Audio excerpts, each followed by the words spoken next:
punishments for alleged cyber crimes by the Russian government for hacking the DNC and Hillary Clinton's campaign chairman during the 2016 race and sharing information gleaned from those accounts to allegedly influence the election and undermine confidence in the American electoral system, and for a campaign of harassing U.S. diplomats in Moscow.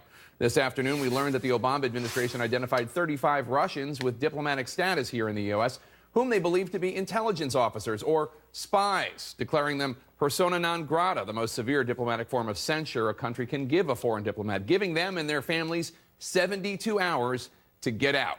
The U.S. is also shutting down 2 Russian compounds in Maryland and New York and imposing sanctions on those inside Russia believed to be behind the cyber attacks. They're naming names of individuals and agencies, including 2 people who were already wanted by the FBI for cyber crimes. CNN Chief National Security Correspondent Jim Sciutto joins me now. And Jim, this is just the response that we know about. Exactly. I want to draw your attention to this line from the president's statement today after those steps that you outlined there. These actions are not the sum total of our response to Russia's aggressive actions. We will continue to take a variety of actions at a time and place of our choosing. Not too subtle code there for cyber activity that may have happened already or may still be happening. And keep in mind, the administration says that these cyber attacks by Russia on U.S. political parties, etc., continue. But keep this in mind as well. As this broad-reaching U.S. response happens to this Russian hack, it happens as the president-elect continues to deny that the hack happened at all. Tonight, President Obama ordering strong and far-reaching retaliation against Russia for its unprecedented cyber attack on the U.S. election system. The U.S. is imposing sanctions against 9 Russian individuals and entities, including the Russian spy agency, the FSB, and the Russian military intelligence unit, the GRU, both believed to be behind the hack. The U.S. is ordering 35 Russian intelligence operatives and their families in California and Washington, D.C. out of the country within 72 hours, and shutting down 2 Russian government-owned compounds, one in Maryland and another in New York. The president also declassifying intelligence on Russian cyber activity to help networks in the U.S. and abroad, quote, identify, detect, and disrupt Russian cyber attacks. In spite of this and the U.S. intelligence community's assessment that Russia ordered the election hacking, President-elect Trump just last night continued to dismiss both Moscow's involvement and the importance of the hacking at all. I think we ought to get on with our lives. I think that computers have complicated lives very greatly. The whole, age of computer has made it where nobody knows exactly what's going on. Senator John McCain traveling this week with other senators in the Baltic region, where countries are most worried about Russian aggression, responding today to Trump's nonchalant remarks with a sarcastic jab. I agree with President-elect that we need to get on with our lives without having our elections being affected by any outside influence, especially Vladimir Putin, who is a thug. In a statement before the announcement, Russia promised its own retaliation, saying if Washington takes new hostile steps, it will receive an answer. Any actions against Russian diplomatic missions in the United States will immediately backfire at U.S. diplomats in Russia. The U.S. intelligence community concluded that Russian President Vladimir Putin personally approved of the hacking, in part to hurt Hillary Clinton's campaign. This, according to intelligence, congressional, and other administration sources. Earlier this week, Senator Lindsey Graham, who's traveling with McCain, told CNN in an interview that Congress is planning its own payback. What are you going to do, Senator Graham and Senator McCain, if he doesn't change his tune, in effect, on Russia? There are 100 United States senators.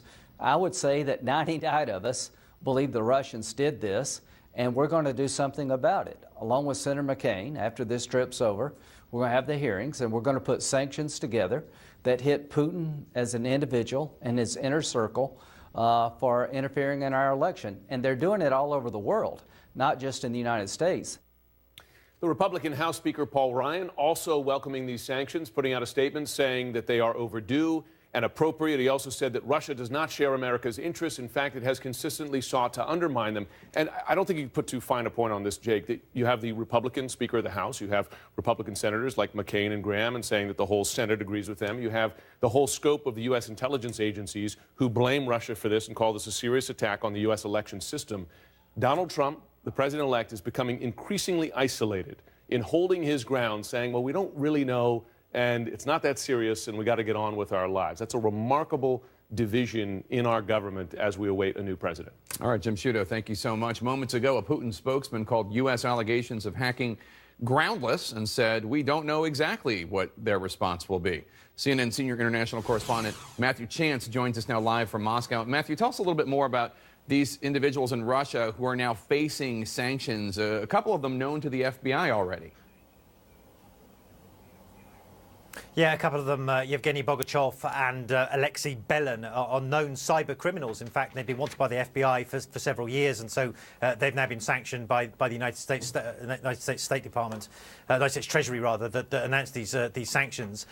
The other individuals, the other four individuals, are the top brass of the GRU, as your reporter was just saying, Jim Sciutto. The GRU is the Foreign Intelligence Service of the Russian military, the FSB as well, which is the domestic successor organisation to the KGB. So basically, Russia's intelligence and secret services, their top brass, have effectively been identified. They're not names that are very well known in the public, and they're being sanctioned now. And as you mentioned, the Kremlin in the past few minutes has just made a call to us. It's been gathered journalists around it and said this is what our response is going to be. They're saying they're not going to identify what concrete measures exactly, but they talked about the 35 diplomats who've been expelled from the United States and saying there's no alternative but the principle of reciprocity to that. They're going to expel US diplomats, rather, I should say, US diplomats from Russia as well. But they also said the final decision is up to Vladimir Putin, the Russian president, and he is in no rush, they said, to make that decision. Now, what he's waiting for, we don't know. Normally, you would see a response very quickly to an action like this by the United States from the Kremlin. But we're in a difficult situation. We're in an unusual situation. Donald Trump takes office in, 3 weeks? And maybe the Kremlin wants to bide its time. And Matthew, the Russian embassy in the UK sent out a rather nasty tweet with a picture of a lame duck and suggesting that they and the American people are glad to see the last of this hapless administration. Yeah, I saw that. Yes, it was a very unusual tweet, a very undiplomatic tweet, shall we say, that came out of the Russian embassy in London. But it fits in with the general flavour of tone, the general tone we're getting from the Russian Foreign Ministry and Russian officials when they speak about this issue. The Foreign Ministry spokesman last night said to me, look, the threat of sanctions, this is before the sanctions were implemented, is a last Christmas greeting from the Obama team, which is already preparing for eviction from the White House. This is all misinformation by the Obama administration aimed at providing an excuse for its own failures. And so they talk about the Obama administration in very disparaging terms in its last few weeks in power, and they're preparing, of course, for a whole new relationship. They're drawing a line under it and hoping that things can get dramatically better when Donald Trump takes his position in the Oval Office. All right, Matthew Chance for us in Moscow. Thank you so much. We have yet to hear from President-elect Trump on the new White House actions on Russia, but it seems unlikely he would approve. CNN correspondent Sunlen Serfati is live in Palm Beach. And Sunlen, the president-elect seemingly patched up his relationship with President Obama on the phone yesterday, but today's Russia announcement, it's not likely to be welcome news for the incoming president. That's absolutely right, Jake. You know, it's not likely to be welcome news at all if you look at the tone, the tenor, and the exact words that are coming from not only from the president-elect over the last days and weeks about this, but also from members of his transition team as they in some sort form some sort of formal response.